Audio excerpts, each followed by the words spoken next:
Hello, my name is Emily, and this is the presentation for the fireproof balloon experiment.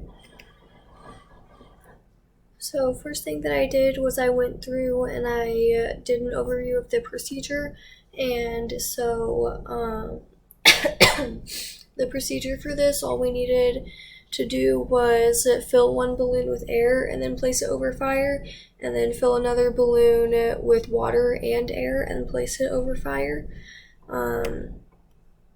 So the first thing that I did was I got out the balloons and a lighter. After that, I went ahead and I filled up the first balloon with air.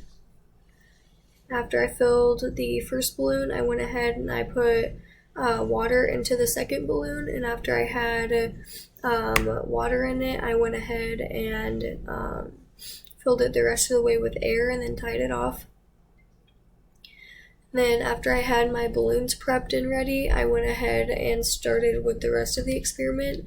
So first I did the balloon with just air, no water, and this is what happened.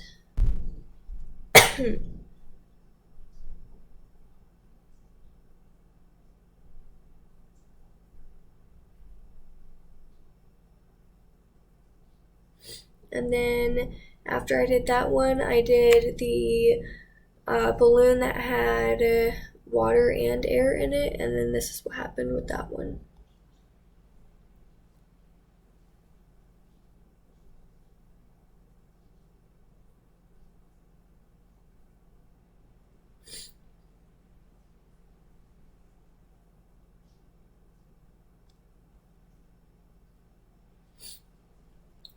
So going into the analysis of why the different balloons reacted the way that they did, the balloon that did not have water in it had nothing to absorb the heat other than the plastic, and so the plastic melted and then popped.